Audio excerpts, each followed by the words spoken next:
Bienvenue pour cette exploration des documents qu'on nous a partagés. Aujourd'hui, un sujet qui revient souvent pendant la grossesse. Peut-on se teindre les cheveux sans risque? Les sources qu'on a reçues brassent un peu les inquiétudes, les avis médicaux, les précautions. Notre but, extraire l'essentiel, comprendre les risques, ce que dit la science, les alternatives possibles, tout en pensant au bien-être dans cette période unique. Bon, allons-y.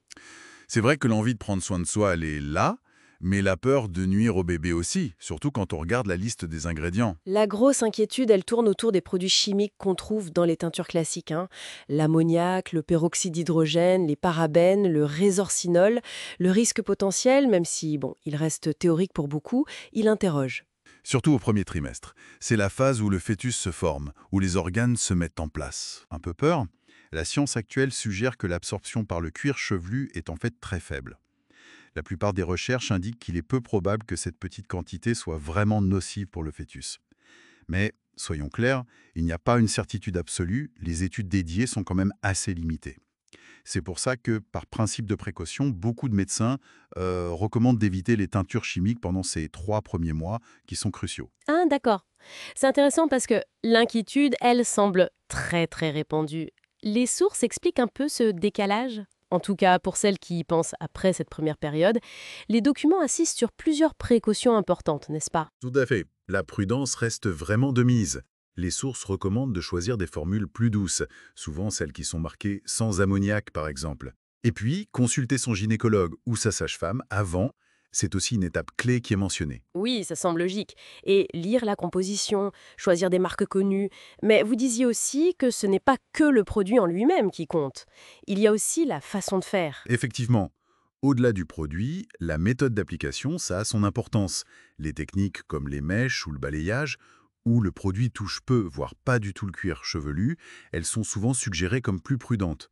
Une bonne aération de la pièce pendant qu'on applique, c'est aussi conseillé, pour limiter l'inhalation des vapeurs.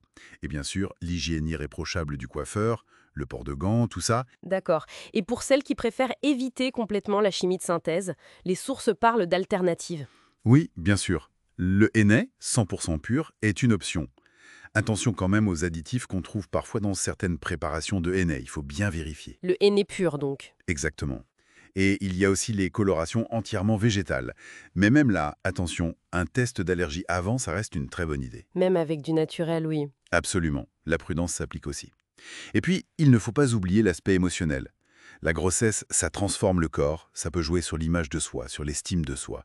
Alors, maintenir une routine de soins si elle est faite en toute sécurité, ça peut vraiment aider au bien-être psychologique. C'est un point important. Et il faut aussi penser aux changements hormonaux. Ils peuvent augmenter la sensibilité de la peau, du cuir chevelu, donc un test d'allergie est pertinent même avec un produit qu'on utilisait avant sans problème.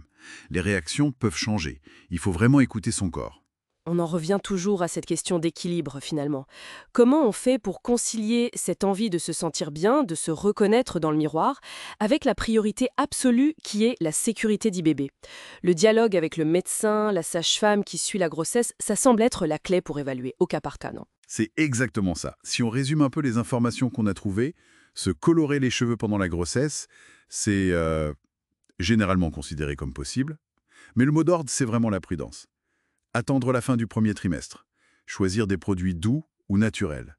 Privilégier des techniques qui limitent le contact avec la peau. Et surtout, en parler avec son médecin ou sa sage-femme. Ça, c'est essentiel. Prendre soin de soi, c'est important bien sûr, mais la santé du bébé reste la priorité numéro un. Tout à fait. Et pour aller un peu plus loin, une question pour réfléchir. Au-delà de la chimie et du médical, comment est-ce que les attentes sociales sur l'apparence pendant la grossesse, comment est-ce qu'elles interagissent avec ce qu'on vit intimement, avec les changements du corps? Et à l'inverse, comment le fait de choisir consciemment, de prioriser son propre bien-être, que ce soit par des soins esthétiques sécurisés ou autrement, comment ça peut aider à mieux naviguer cette période si particulière de transformation?